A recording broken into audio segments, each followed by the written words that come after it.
Hello friends, कैसे हो आप सब। तो आज हम करेंगे यूनिट नंबर 11 जो इस बुक का लास्ट चैप्टर है। बाकी सारे चैप्टर्स करा रखे हैं मैंने, लिस्ट में मिल जाएगी आपको डिस्क्रिप्शन के अंदर, जाके चेकआउट कर लेना। ठीक है, हेल्प हो जाएगी बहुत ज़्यादा एग्ज़ाम में। और चलते हैं, स्टार्ट करते हैं वीडियो को। सबसे पहले नाम पढ़ लो इसका, सामाजिक अनुसंधान में सूचना और संचार प्रौद्योगिकी। तो आईसीटी मतलब संचार प्रौद्योगिकी, टेक्नोलॉजी के बारे में बात होगी यहाँ पे। ठीक है, उसी के बारे में हम यहाँ पे पूरा चैप्टर पढ़ने वाले हैं। वैसे ये बहुत ज़्यादा बड़ा है, पर मैं कोशिश करूँगा कि इसको शॉर्ट में समझा दूँ आपको। ठीक है, और ये कॉन्सेप्ट जो है वो आपको समझ में आ जाए। तो स्टार्ट करते हैं। पहले शिक्षा और अनुसंधान में आईसीटी का विकास, एक संक्षिप्त इतिहास। तो इंफॉर्मेशन टेक्नोलॉजी का विकास जो है उसके बारे में है।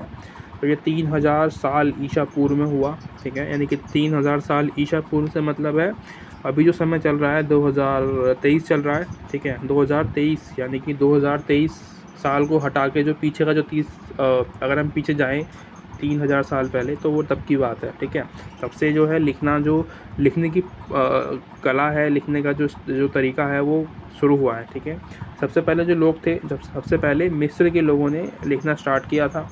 भोजपत्र जो है उस पर, ठीक है जी, जो भोजपत्र था उसकी एक खेती नील के डेल्टा में की जाती थी। ये जो भोजपत्र होता था ना, जिस पे लिखते थे, हम तो कागज़ पे लिखते हैं पर ये लोग भोजपत्र यूज़ करते थे।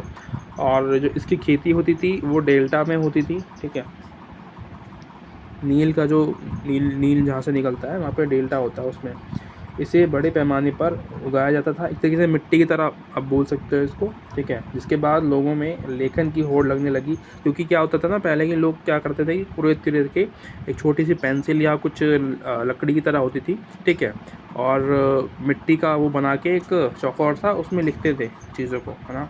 तो कहाँ तब से जो है ये लिखने की जो प्रक्रिया है स्टार्ट हुई है, प्रोसेस जो है स्टार्ट हुआ, जिसके बाद लोगों में लेखन की होड़ लगने लगी। इसके बाद चीनी जो लोग हैं, यानी कि चाइना वालों ने ये प्रचलन शुरू किया, आगे बढ़ाया इसको। कुछ समय बाद क्या हुआ, कांस्य युग स्टार्ट हुआ और लोगों ने कांस्य पर लिखना स्टार्ट कर दिया। बाद में लोहा युग आया, उसके बाद जिसने वर्णमाला को जन्म दिया। ग्रीक है ना, ग्रीक जो भाषा है उसकी जो शब्दावली थी तब से स्टार्ट हुई है। ये जो आपको दिख रहा है ना ऊपर, पपीरस, इस पे लिखना स्टार्ट किया लोगों ने। ठीक है, तो ये जो है मिट्टी से बनाया हुआ होता था, इस तरीके से ये लोग इसको बनाते थे। मिट्टी जो भी डेल्टा है, नील की खेती जहाँ पे होती है उस पर। ठीक है, यहाँ पे एक और यहाँ पे है आपका संचार साधनों के माध्यम से आईसीटी का समावेश, induction of through mass media. तो उसके बाद क्या हुआ, संचार माध्यम में जो है थोड़ी सी गति आने लगी, क्योंकि जब हम लिखना स्टार्ट करेंगे तो डेफिनेटली जो लिखावट है वो और दूर तक जाएगी। ठीक है, और लोगों के पास जाएगी। भारत ने 1923 में पहली बार रेडियो क्लब खोला। ठीक है, 1937 में आकाशवाणी ने बच्चों के लिए शिक्षित कार्यक्रमों का प्रयोग या प्रसारण शुरू किया। ठीक है, 1937 में 23 में स्टार्ट हुआ था इंडिया में रेडियो का। ठीक है, रेडियो क्लब, पहला रेडियो क्लब जो हुआ था 1923 में आया इंडिया में। उसके बाद 1937 में 37 में आकाशवाणी का जो है आकाशवाणी आई है इंडिया में। ठीक है, उसमें क्या हुआ कि बच्चों के लिए जो एजुकेशन में बहुत ज़्यादा हेल्प मिली। उसके द्वारा जो है कार्यक्रम होते थे बच्चों के लिए पढ़ाने के लिए, उसमें ठीक है पढ़ाने के लिए उसका यूज़ किया जाता था ताकि बच्चों को हेल्प मिल जाए। 2002 में ज्ञानवाणी रेडियो स्टेशन भारत में शुरू किया गया। ठीक है, इसका जो सिलेबस था, बड़े बड़े विद्वान जो थे वो तैयार किया करते थे। टीवी की बात करें तो ये रेडियो से अधिक प्रभावित था इसके ऑडियो और विजुअल के कारण। ठीक है, क्योंकि जो टीवी है उसमें हम ऑडियो भी सुन सकते हैं और उसमें वीडियो भी आती है ना। क्योंकि पहले आपको पता ही होगा कि पहला जो टीवी था उसमें सिर्फ पिक्चर्स दिखाई जाती थी। ठीक है, पर बाद में क्या हुआ, फिर थोड़ा आविष्कार हुए, अच्छी चीज़ें हुई। उसके बाद टीवी के अंदर ही हमें आवाज़ भी मिलने लगी और उसमें तो विजुअल्स तो थे ही पहले से ही। ठीक है, अब तो और भी ज़्यादा अच्छा हो गया। 1961 तक, यहाँ पे देखो, 1961 तक टीवी ने बड़ी छलांग लगा दी, जिसे लर्निंग के लिए बढ़िया माना गया था। ठीक है, सनी की सीखने सिखाने के लिए बच्चों के लिए बहुत ज़्यादा हेल्प मिलती थी। जिसके बाद कंप्यूटर और मल्टीमीडिया का विकास हुआ। 19वीं सदी से पहले कंप्यूटर आने लगे थे। 1980 में माइक्रोसॉफ्ट की उत्पत्ति हुई, जिसके बाद आज देशों कंप्यूटर का चलान कंप्यूटर क्या क्या कर सकता है। ठीक है, ई लर्निंग की शुरुआत, आपको पता है ई लर्निंग क्या होता है। जब भी आप इंटरनेट से पढ़ते हो, यूट्यूब से या फिर और जो वेबसाइट्स हैं उनके द्वारा आप पढ़ते हो ऑनलाइन, ठीक है, मोबाइल से, लैपटॉप से, उसको बोलते हैं ई लर्निंग। और टीवी से भी, ठीक है। ई लर्निंग मतलब दूर बैठ के, डिस्टेंस लर्निंग उसको कहते हैं, हम उसको ई लर्निंग कहते हैं कि आप इंटरनेट से यूज़ करके उसको पढ़ते हो। कुछ विद्यालयों ने ऑनलाइन क्लासेस शुरू की। ठीक है, उसके बाद आगे चलेंगे थोड़ा सा। यहाँ पे चार्ल्स बेबेज, ये तो आपने देख ही लिए होंगे इनका नाम, चार्ल्स बेबेज। मुझे कमेंट में बताना कि ये कौन है, ठीक है, ज़रूर बताना। हाँ, यहाँ पे एक और टॉपिक रह गया था हमारा, कंप्यूटर और मल्टीमीडिया के माध्यम से ICT का विकास। तो ये तो मैंने बता ही दिया है वैसे आपको। कंप्यूटर के माध्यम से 19वीं शताब्दी की शुरुआत से पहले ही कंप्यूटर आ गए थे। ठीक है, 19वीं सदी।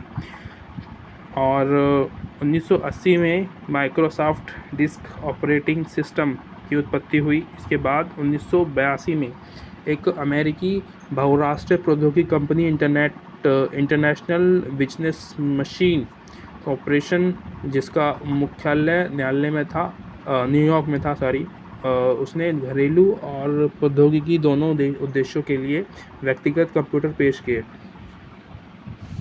तो ये जो चार्ल्स बेबेज है, आप पता चल गया होगा क्या है इसका मतलब।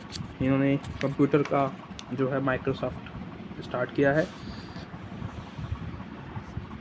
मुझे उसके बाद नहीं लगता शायद इसमें और कुछ बच रहा है। मेंडेली आंकड़े, यहाँ पे देखो थोड़ा सा ये रह रहा है अवलोकन, जो ऑब्जर्वेशन वाला जो पार्ट है, ये आप ज़रूर देखो, यही मैंने करा रखा है नोट्स में। सर्वेक्षण, अनुसंधान, गुणात्मक अनुसंधान, मूल्यांकन का आकलन, इसमें प्रश्न पूछकर आंकड़े एकत्रित करना होता है। ठीक है, ऑब्जर्वेशन का मतलब होता है सर्वेक्षण करना, ठीक है, रिसर्च करना, गुणों के आधार पे अनुसंधान करना। ऑब्जर्वेशन मैंने बता भी दिया था आपको पहले लास्ट चैप्टर में, अगर नहीं देखा तो देख लेना। साक्षात्कार करना यानी कि इंटरव्यू करना, डायरेक्ट इंटरव्यू या इनडायरेक्ट इंटरव्यू। ठीक है, डायरेक्ट में क्या होता है, आमने सामने व्यक्ति बैठे होते हैं, इंटरव्यू होता है। इनडायरेक्ट में एक तरीके से आप ये समझ लो कि इनडायरेक्ट इंटरव्यू ऑनलाइन, ठीक है, उसको इंटरव्यू इनडायरेक्ट भी कह सकते हैं आप। गुणात्मक विधि में प्राकृतिक तरह से आंकड़े एकत्रित किए जाते हैं। ठीक है, प्राकृतिक तरीके से सामग्री विश्लेषण, मौजूद आंकड़ों का विश्लेषण और ऐतिहासिक दस्तावेज जो बहुत महत्वपूर्ण माना जाता है। WW का प्रयोग डाटा एकत्रित करने के लिए और गूगल फॉर्म की मदद से आंकड़े एकत्रित करना। ये सब क्या है, टेक्नोलॉजी है, टेक्नोलॉजी का काम है। यानी कि इसमें हम टेक्नोलॉजी के बारे में पढ़ रहे हैं। अभी तक हमने जो है बाकी चीज़ों के बारे में पढ़ा है, लेकिन अब हम आंकड़े इकट्ठा करने या ऑब्जर्वेशंस करने के लिए और गुणात्मक मात्रात्मक अनुसंधान का यूज़ करते हैं, लेकिन ऑनलाइन या फिर सोशल मीडिया के द्वारा। ठीक है, टेक्स्ट मैसेज से, जो भी आप सोच लो, जिस तरीके से भी हम बात करते हैं ऑनलाइन, आजकल इंटरव्यू ले लेते हैं, वो सब क्या है, इसी के ही उदाहरण है। अगर कोई पूछता है तो आप आराम से आप बता दोगे शायद, ठीक है, नहीं तो थोड़ा बहुत पढ़ लेना इन्फॉर्मेशन के लिए। ठीक है, शायद कुछ रह गया हो, मुझे नहीं लगता कि कुछ रह गया है, सब कुछ हो गया है कंक्लूजन तक यहाँ पे। ठीक है, और thank you so much for watching.